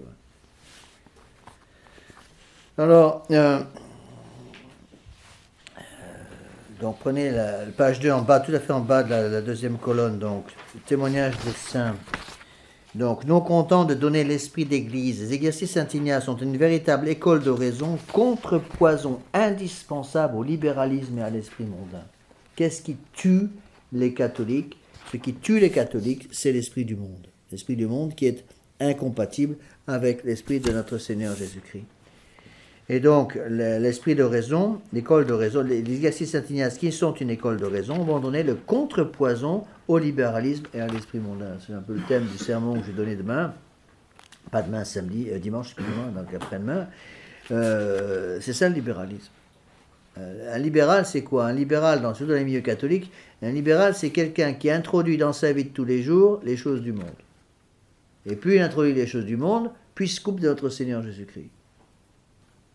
C'est ça que le libéralisme est un péché épouvantable, parce que ça fait fuir notre Seigneur Jésus-Christ. Notre Seigneur, en horreur, va dégoûter des libéraux, parce que justement le libéral veut plaire au monde et à notre Seigneur à la fois. Donc il va introduire dans sa vie de tous les jours toute une série de choses mondaines, donc il n'y aura plus de place pour notre Seigneur qui s'en va en courant. Voilà, j'ai mis plusieurs exemples des saints, choses qui sont prises dans différents livres. Hein. Dans différentes plaquettes qui ont été écrites sur le sujet. Beaucoup de saints, presque tous les saints ont parlé des exercices de Saint-Ignace, au moins les saints qui ont vécu après Saint-Ignace, notamment Saint Vincent de Paul. Là, on voit très bien que les saints qui suivaient les exercices, qui les prêchaient, n'étaient pas forcément des jésuites. Vous voyez, encore une fois, on adapte à la situation actuelle. Alors, ce qui est intéressant de voir, c'est que les exercices Saint-Ignace existent toujours, même dans l'Église moderne, mais ils ont été évidemment un peu raccourcis, comme on dit. Bon, c'est-à-dire qu'on a rogné un peu ces exercices pour enlever toutes les parties fortes et garder quelque chose de moins dangereuse. Bon, moins dangereuse pour eux, quoi. Et donc, vous trouverez encore des maisons de retraite modernes dans l'Église de Vatican II qui prêchent l'exercice Saint-Ignace. Alors là, ce serait très intéressant, j'ai eu le temps de le faire, ce serait très intéressant. Moi, j'aimerais bien envoyer un espion suivre, enregistrer tous les exercices Saint Ignace prêchés par ces gars-là, et après faire les différences, voir qu'est-ce qu'ils ont enlevé. Qu'est-ce qu'ils ont enlevé et qu'est-ce qu'ils ont modifié pour adapter les exercices Saint Ignace à l'esprit moderne. Donc analyser ces points qui ont été enlevés par les modernistes, et ce sont les points sur lesquels il va falloir se battre. Là, on aurait immédiatement la liste de tous les points les plus importants. Quels sont les points qui sont les plus détestés par les modernistes? La meilleure façon de le savoir, c'est quels sont les points qui ont été dans les exercices de Saint Ignace prêchés de façon moderne.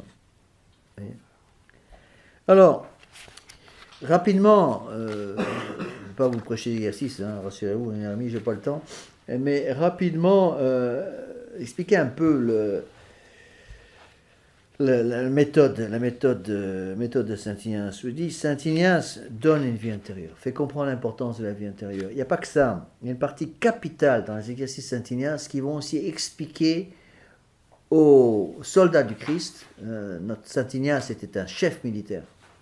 Il a fondé l'ordre des Jésuites comme une armée. D'accord? C'est pour ça que le supérieur général des Jésuites s'appelle le général. Le général, c'est le chef d'armée. D'accord? Eh bien, Saint Ignace va pas simplement apprendre à ceux qui suivent les exercices à devenir des hommes de vie intérieure, mais va aussi leur apprendre à penser droit. Ça, c'est capital.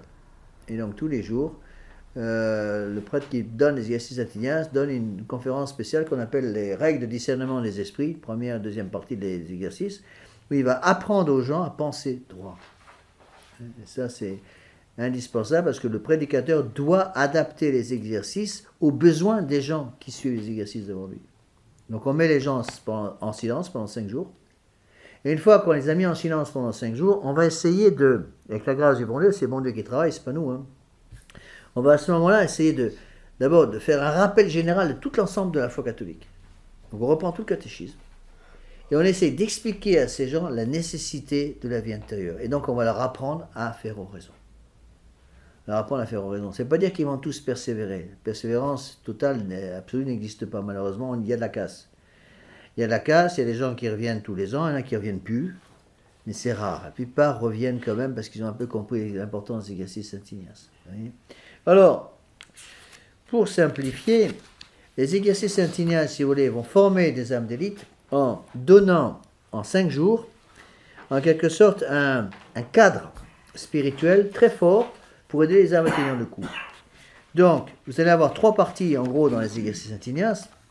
Une partie qui va correspondre à la vie purgative, une partie qui va correspondre à la vie illuminative, et une partie qui va correspondre à la vie unitive. Vous avez ça en bas de la page 3. Deuxième colonne de la page 3. Donc, les exercices reprennent donc et suivent toutes les étapes de la vie spirituelle. D'abord, la vie purgative. Alors là, encore une fois, c'est un reproche des exercices Saint Ignace. Des gens qui disent, oui, il y a une vie purgative qui est beaucoup trop longue. Et vous attendez 2 jours et demi avant de faire des confessions générales. Ce qu'on fait, c'est qu'on obtient, avec la grâce du bon Dieu, on attend 2 jours et demi, on forme nos âmes qui nous sont confiées pendant les exercices pour les aider à faire une bonne confession générale qui couvre toute leur vie ou une partie de leur vie selon les besoins. Bon, c'est une confession privée, bien sûr, mais qui couvre une partie de la vie. C'est pour ça qu'on appelle une confession générale. Bon. Et l'expérience montre qu'il faut un minimum de 2 jours à 2 jours et demi pour que les gens aient le temps de préparer la confession générale. Au moins pour les hommes. Pour les femmes, 1 journée et demie à 2 jours, ça serait suffisant, mais pas pour les hommes. Les hommes sont plus durs à cuire et ils ont besoin de un peu plus de temps pour justement apprendre à faire une bonne confession générale. Donc on ne peut pas trop réduire la partie purgative. Il y a des gens qui n'ont rien compris. Ils disent, monsieur l'abbé, moi je veux bien suivre l'exercice, mais la partie purgative, ça ne m'intéresse pas. Je veux uniquement la partie illuminative et la partie unitive. Imaginez quelqu'un qui dit, monsieur l'abbé, je vais construire une belle maison, mais les fondations, ça ne m'intéresse pas. Moi, ce qui m'intéresse, c'est le toit. Voilà. Alors, je veux un beau toit, j'ai choisi les tuiles, des belles couleurs cuivrées, là, des tuiles vernissées. C'est ça qui m'intéresse, le reste, je m'en fiche. Ah, mais attendez, vous voulez construire un toit, vous, sans des murs pour soutenir le toit, et sans des fondations pour soutenir les murs et qui vont soutenir le toit? Eh bien, c'est exactement ce qui se passe dans le monde moderne. Vous voyez? Donc, il est absolument nécessaire de préparer, si vous voulez, les âmes à la confession générale par une vie purgative. La vie purgative, c'est la partie de purification qui va correspondre à l'exercice de la foi. Et donc, on reprend un petit peu, tout simplement, on commence l'exercice Saint Ignace en expliquant aux gens pourquoi ils sont là. Voilà. Ils Ils sont pas là pour perdre du poids ou pour prendre des kilos pendant 5 jours. Ils sont pas là pour faire des farniente ou se bronzer sur le balcon, pas du tout. Ils sont là pour sauver leur âme, préparer à sauver leur âme. L'homme a été créé pour ça, on a été créé pour louer, honorer, servir Dieu. Alors comme c'est un saint qui donne les exercices, non pas moi, mais qui a donné les livres des exercices, Saint Ignace de Loyola, les saints, ils ont horreur de perdre leur temps. Alors je vous assure, dans les exercices Saint Ignace, il n'y a pas un mot de travers, hein. Il n'y a pas un mot de perdu. Première page des exercices, vous ouvrez les exercices, l'homme a été créé pour louer, honorer, servir Dieu, sauver son âme, point. Voilà. Et monsieur, de méditer avec ça. Et donc on explique ça. J'ai été créé pour louer, honorer, servir Dieu, sauver mon âme. Vous n'avez pas été créé pour avoir une vie de famille extraordinaire, pour avoir des enfants qui deviennent des chefs d'État. Vous avez été créé pour sauver votre âme. Condition pour sauver son âme, vivre en état de grâce. Condition pour mourir en état de grâce, vivre en état de grâce. Pour vivre en état de grâce, on commence à voir un petit peu l'étendue des dégâts dans mon âme, faire un peu le ménage pour que justement les choses puissent être remises en place lentement. C'est ce qu'on fait. Et donc pendant 2 jours et demi, ça correspond au don de foi, à la vertu théologale de foi. Pendant 2 jours et demi, on prépare les âmes par toutes ces grandes conférences sur le but de la vie, sur le péché, les conséquences du péché. Donc on va couvrir le but de la vie, ce qu'on appelle le principe et fondement. Ensuite, le péché, qu'est-ce que c'est que le péché? Les conséquences du péché, donc la mort, les jugements, jugement particulier, jugement général, l'enfer, la peine du dent, la peine d'essence, etc. Bon. Au bout de 2 jours et demi, les gens sont prêts, et tous ceux qui sont catholiques peuvent se confesser. Et j'ai vu, de mes yeux j'ai vu plusieurs fois des hommes pleurer comme des madeleines parce qu'ils auraient voulu se confesser, qu'ils ne peuvent pas parce qu'ils ne sont pas encore catholiques. Vous voyez? Ça, c'est la première partie. Deuxième partie, la partie illuminative, en bas de la page 3. Alors là, c'est la partie qui va correspondre à la vertu d'espérance. La partie illuminative, après avoir purifié mon âme, qu'est-ce que je fais? Après avoir purifié mon âme, je vais donc illuminer, recevoir l'illumination du bon Dieu qui va me permettre de, si vous voulez, de monter mon âme plus vers le bon Dieu. Donc, au début, je me purifie, vie purgative, principe et fondement. Ensuite, vie illuminative. Dans le mot illuminative, vous avez le mot illuminare en latin. Illuminare, ça veut dire éclairer. Donc, on va recevoir les grâces d'État pour, justement, s'élever un peu vers le bon Dieu.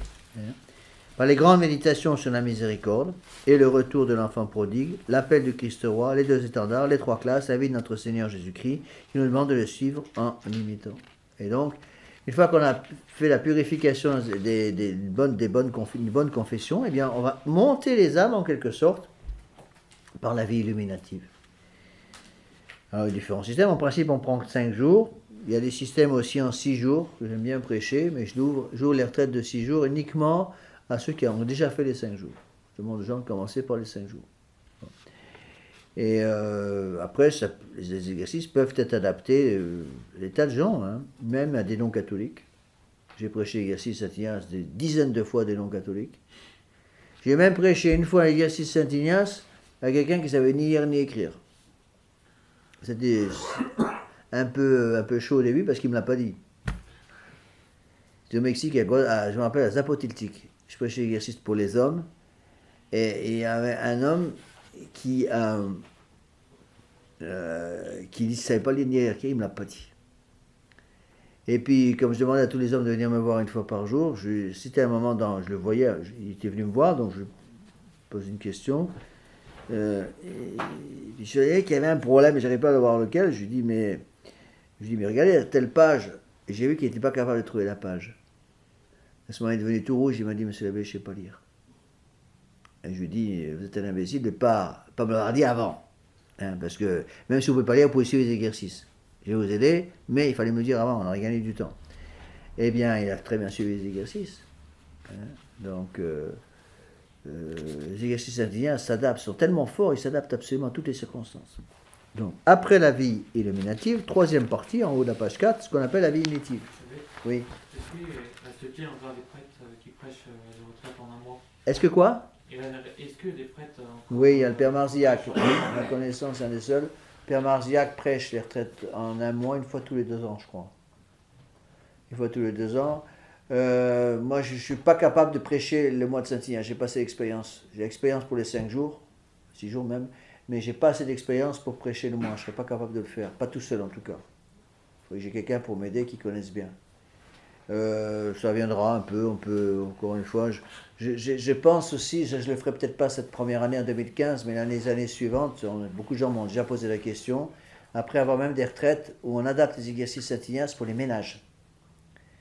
Et personne me dit, monsieur l'abbé, est-ce qu'on pourrait venir mari et femme ensemble? Bon, ça c'est possible, c'est jouable. C'est jouable, et j'ai connu des prêtres qui ont fait ça et qui ont eu des résultats assez extraordinaires.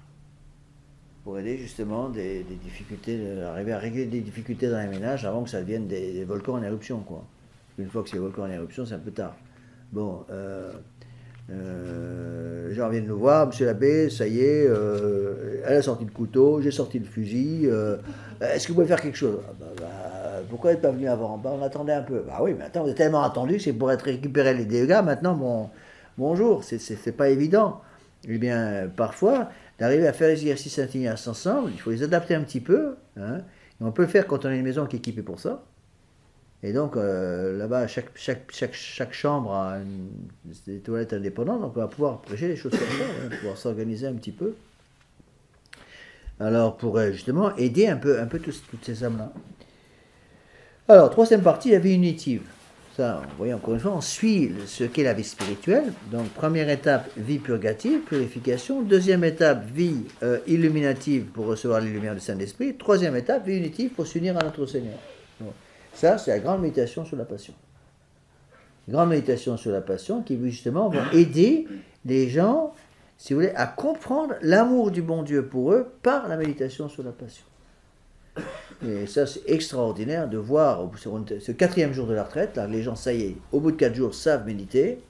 Et à ce moment-là, on a des méditations extraordinaires pour la passion qui aident énormément les gens à comprendre l'amour du bon Dieu pour eux. Et quand je prêche les 6 jours, j'essaierai d'introduire les 6 jours en 2016, si Dieu veut, si je suis toujours vivant. Si M. Saguier peut encore me supporter au bout d'un an. J'essaierai de prêcher les 6 jours. Pour les 6 jours, j'augmente beaucoup cette partie-là. C'est-à-dire, au lieu d'avoir 4 méditations sur la passion, j'en donne 7. Et j'ai fait ça plusieurs fois aux États-Unis. C'est seulement moi que je les ai prêchés les 6 jours, aux États-Unis. Maison de retraite de Richfield, près de New York. Et les gens arrivaient tellement bien à méditer. C'était donc le vendredi. On faisait la méditation de la passion toute la journée. Et on finissait par la grande méditation sur la mort de notre Seigneur Jésus-Christ à la chapelle de minuit à 1h. C'est le seul moment où il y a la méditation de nuit qui existe dans le mois de Saint-Ignace 2-3 fois par semaine. Là, j'en ai mis qu'une. Et je faisais coucher les gens un peu plus tôt. Et je sonnais la cloche à minuit moins 10. Ils se levaient plus ou moins joyeusement. Aller à la chapelle à minuit. Et de minuit à 1h, méditation silencieuse sur la mort de notre Seigneur Jésus-Christ, silence complet à la chapelle. Moi, j'étais au fond. Et tous les retraitants faisaient leur heure de méditation. Je disais pas un mot. À 1h du matin, je ressonnais la cloche, tout le monde se couche. Et puis, je les faisais lever un peu plus tard le matin. Et quand je leur ai posé la question à la fin des 6 jours, qu'est-ce qui vous a le plus marqué dans cette retraite, avec le format de 6 jours, tous m'ont dit la même chose. Vous savez, la méditation de la mort de notre Seigneur, la grande méditation sur la passion. Et j'étais au fond, c'était impressionnant. Il y avait des grosses retraites, là-bas on a une trentaine de personnes. Eh bien, je voyais mes 30 dames, ou mes 30 hommes, qui arrivaient à faire vraiment leur heure de méditation. Et quand on a au début des méditations, c'est presque hilarant, aussi vite de se mettre derrière. On voit les gens qui dansent d'un genou sur l'autre, qui se lèvent, qui s'assoient, qui se bougent, qui regardent leur montre toutes les 30 secondes. Et puis, au bout de 4 jours ou 5 jours de retraite, les gens arrivent à faire leur méditation sans regarder leur montre, en silence, sans bouger tout le temps. Et il y a une paix intérieure qui s'est établie. Vous voyez ? Ce qu'on appelle la vie unitive. La contemplation de la passion, de la mort et de la résurrection de notre Seigneur, par la magnifique conclusion pour obtenir l'amour divin que le Père Vallée appelait la graffe d'or. Une méditation splendide que je donne quand je prêche les 6 jours. Alors, quand les retraites, les exercices sont prêchés comme ça, avec le système de Saint-Ignace, adapté, synthétisé par le Père Vallée, pour transformer le mois de Saint-Ignace en retraite de 5 jours, on obtient des conversions extraordinaires. Pendant un temps, j'ai prêché non-stop les exercices Saint-Ignace, on prêchait jusqu'à 33 retraites par an. Donc 3 retraites par mois, c'est énorme. Et on avait en moyenne un non-catholique par retraite. Donc on avait une bonne trentaine de non-catholiques aux exercices de Saint-Ignace. Et pratiquement tous ont été baptisés à la deuxième retraite. Pour être sûr d'assurer la persévérance. Et là, avec la grâce du bon Dieu, on avait des résultats extraordinaires. Et certaines des âmes les plus apostoliques que j'ai rencontrées dans ma vie sont des âmes qui étaient non catholiques à leur première retraite. Tout l'apostolat, j'ai souvent donné comme exemple, tout l'apostolat américain que j'ai pu commencer, je ne suis pas le seul, il y en a d'autres qui l'ont fait aussi. On a pu faire tout un apostolat à partir d'une âme protestante, une jeune fille de 20 ans, 22 ans, qui s'est convertie à la première retraite. Elle m'a demandé le baptême le 3e jour, j'ai refusé. J'ai dit non, 2e retraite. Elle est revenue 9 mois après pour suivre sa 2e retraite. Là, je l'ai baptisée à la fin de la 2e retraite. Elle connaissait bien son catéchisme, et une fois qu'elle est devenue catholique, elle avait une telle âme de feu qu'elle a réussi à m'envoyer après des tas de gens, parce qu'elle travaillait dans le milieu protestant.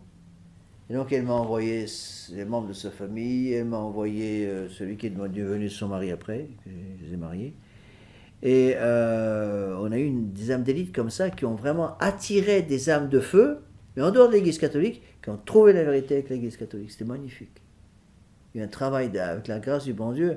Bon Dieu, c'est utiliser ces âmes qui, si vous voulez, qui ont perdu du temps en dehors de l'Église catholique pendant des années, parce qu'elles trouvaient la vérité, elles fonçaient 6 fois plus vite que nos catholiques.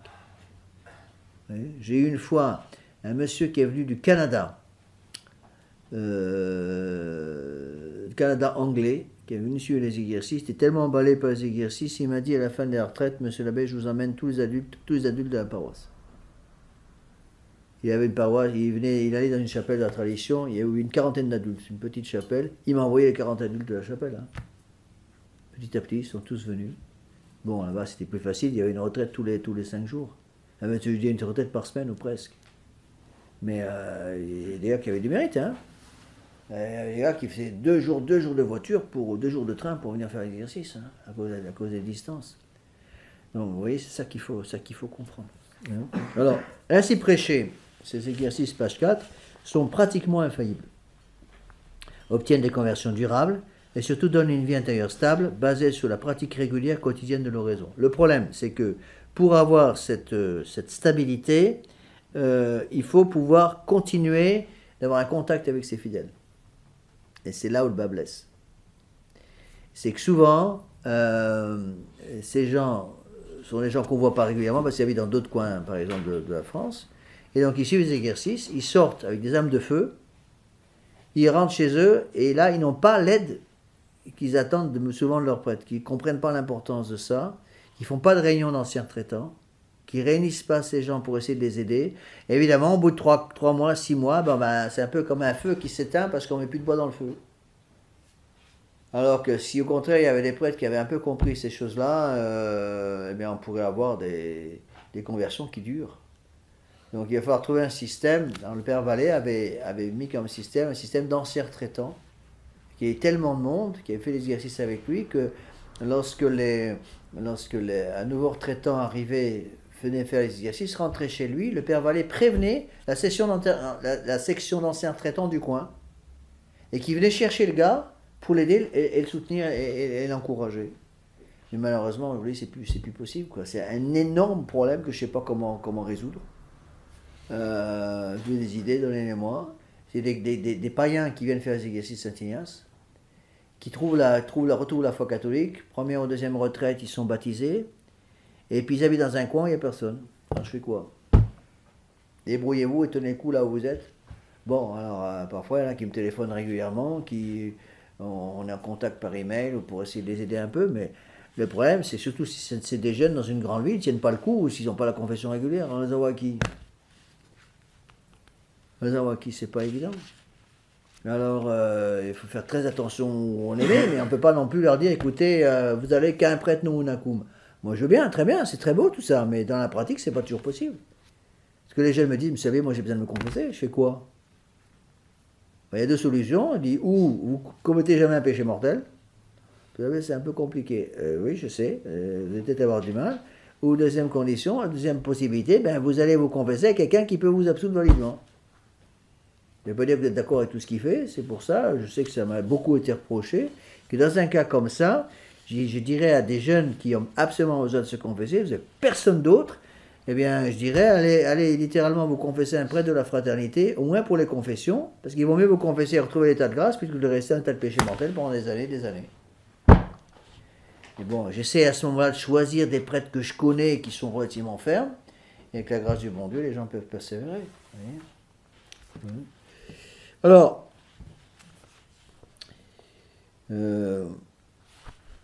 pour terminer cette conférence, voyons rapidement d'autres objections. Alors, il y en a que j'ai déjà traitées. Donc, la première objection, j'en ai déjà parlé, il est totalement faux de prétendre que les exercices Saint-Ignace de Loyola sont utiles que pour les gros pécheurs qui se convertissent. Ça, c'est totalement faux. Les exercices Saint-Ignace, en fait, sont pour tout le monde. Et chacun, je dirais, c'est comme une comparaison, si vous voulez, une nourriture très, très forte, d'accord ? Donc au début, ben, on donne un petit coup de dent dans la nourriture, et puis c'est tout ce qu'on peut avaler, parce qu'on n'a pas encore un estomac suffisamment solide. Vous revenez l'année suivante, vous pouvez manger davantage cette nourriture, parce que là, vous avez commencé à avoir des dents plus fortes, un estomac plus fort. Et plus vous revenez, plus vous pouvez consommer spirituellement, et donc obtenir plus de grâce. D'accord ? Alors deuxième objection, c'est une objection aussi très fréquente. D'autres prétendent qu'il ne faut pas parler de l'enfer et que les conversions commencées par l'idée de crainte de Dieu ne durent pas. Il faudrait dire ça à notre Seigneur Jésus-Christ, qui dans ses évangiles a dû parler 53 fois de l'enfer. Ça, c'est vraiment, d'après ces gens-là, une erreur monumentale de notre Seigneur qui, manifestement, d'après eux, ne savait pas du tout comment prêcher aux âmes et qui donc parlait trop souvent de l'enfer. Ça, c'est complètement idiot. Alors attention, il ne faut pas non plus tomber dans un excès inverse qui consisterait à maintenir les gens pendant 5 jours avec des méditations sur l'enfer. C'est complètement idiot. D'accord ? Donc il faut un équilibre. Donc 2 jours et demi de préparation et après on avance. Après on avance et on aide les gens à passer en vie illuminative et enfin en vie unitive. D'accord ? Là, je vais me citer une phrase magnifique. C'est, je crois, la plus belle phrase du livre des exercices. En bas, en haut de la page 4, deuxième colonne. Si jamais faute, c'est dans le 5e exercice. Si mes fautes me faisaient jamais oublier l'amour du Seigneur éternel, que du moins la crainte des peines m'aida à ne point tomber dans le péché. Vous voyez, donc, comme notre Seigneur Jésus-Christ, si vous voulez, par la vertu de sagesse, par le don de sagesse, par la vertu de charité, justement, on va utiliser des choses qui sont en soi mauvaises, je dirais, en soi, c'est pas bon, je dis bien en soi, humainement parlant, méditer sur des sujets comme la mort ou les jugements. Mais le bon Dieu, dans sa miséricorde, parce que c'est le grand missionnaire du ciel, eh bien, il va utiliser ces points négatifs pour aider les âmes à monter vers le bon Dieu. Hein.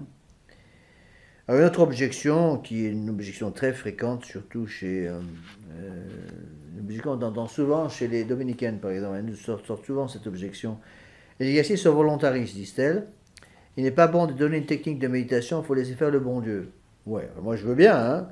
J'ai vu ça, entre autres, les dominicains sont souvent comme ça. Il ne faut rien faire, laisser les jeunes se débrouiller. Donc on envoie les jeunes filles dans un sacrement, et puis le bon Dieu va travailler. Bon, moi je veux bien, si ça marche, tant mieux. L'expérience m'a montré que ça ne marche pas souvent comme ça. Parce que les gens viennent me voir, alors le bon Dieu il a travaillé, il n'était pas là, non, c'était plutôt sec et j'ai rien eu du tout. Et je me suis aperçu que même des religieuses avaient beaucoup de mal parce qu'on leur avait jamais appris de techniques de méditation. Bien, Saint Ignace, dans les exercices, va donner plusieurs techniques de méditation. Puis après, c'est à chacun d'utiliser la technique qui lui correspond. Bon, il y a des contemplations, on peut méditer à partir de textes, on peut méditer à partir de textes de l'Écriture sainte, on peut méditer à partir d'une image, on peut méditer, contempler en utilisant le triptyque personne, parole, action, ou au contraire mémoire, intelligence, volonté. Chacun peut tirer ce qu'il veut des exercices et justement comprendre beaucoup de choses. Vous voyez.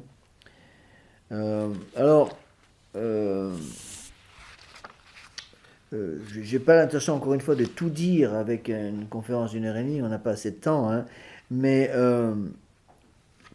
je crois qu'il est capital qu'on ait, avec la grâce du bon Dieu, des adultes qui ont compris l'importance des exercices et qui stoppent essayer de stopper cette espèce de chape de plomb qui est super pénible, qui est très fréquente aujourd'hui, qui va tomber sur tous les gens qui, si vous voulez, sortent des exercices Saint-Ignace, qui ont un esprit de feu et qui veulent amener d'autres personnes.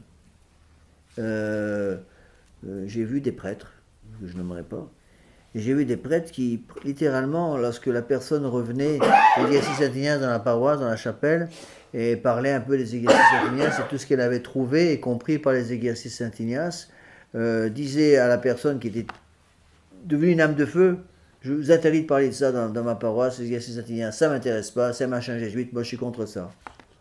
Paf, c'est comme prendre un seau d'eau et jeter un seau d'eau sur un feu en pleine activité, quoi. Alors les gens se décourageaient. Les gens se décourageaient, vous voyez. Au contraire, quand on a des âmes qui prennent l'esprit apostolique, ça c'est très important. Avoir l'esprit apostolique et puis, avec la grâce du bon Dieu, utiliser les exercices. Hein. Donc, pour ceux qui ont... Donc vous avez les dates des exercices sur le site, hein, sont sur l'onglet exercices Saint-Ignace. Là j'ai mis les papiers pour ceux qui ne les ont pas encore eus. Donc on a mis 10 retraites pour la première année, donc on commence au mois de mai 2015. Encore une fois, n'attendez pas le dernier moment pour vous inscrire, pour ceux qui veulent venir. J'espère que tout le monde pourrait, au moins le groupe de la super élite qui est en cours ici, j'espère que vous pourrez venir faire les exercices. Pour ceux qui ne les ont pas fait, il y en a qui ont déjà essayé de ne pas venir, il faut qu'ils commencent à se décider. Je vise personne, c'est pour tout le monde. N'est-ce pas Philippe? Bon, et ça c'est très important. Et ayez cet esprit. Mais n'attendez pas trop parce que la première retraite, par exemple, je dois déjà avoir 9 ou 10 personnes inscrites. Et je peux en prendre, les hommes, on peut monter jusqu'à 18. Donc, essayez de, si vous voulez, participer à cette œuvre qui est très importante, l'œuvre je dirais, de publicité dans mon sens du terme, pour les exercices, pour pouvoir amener les âmes. Parce qu'il faut avoir les âmes sur place. Hein.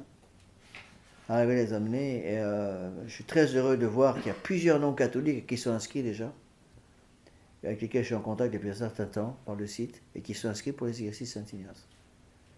Tant mieux, Deo gratias. Donc il faut bien les préparer, il faut les aider, les encourager pour qu'elles ne se découragent pas, quoi. C'est ça, pour que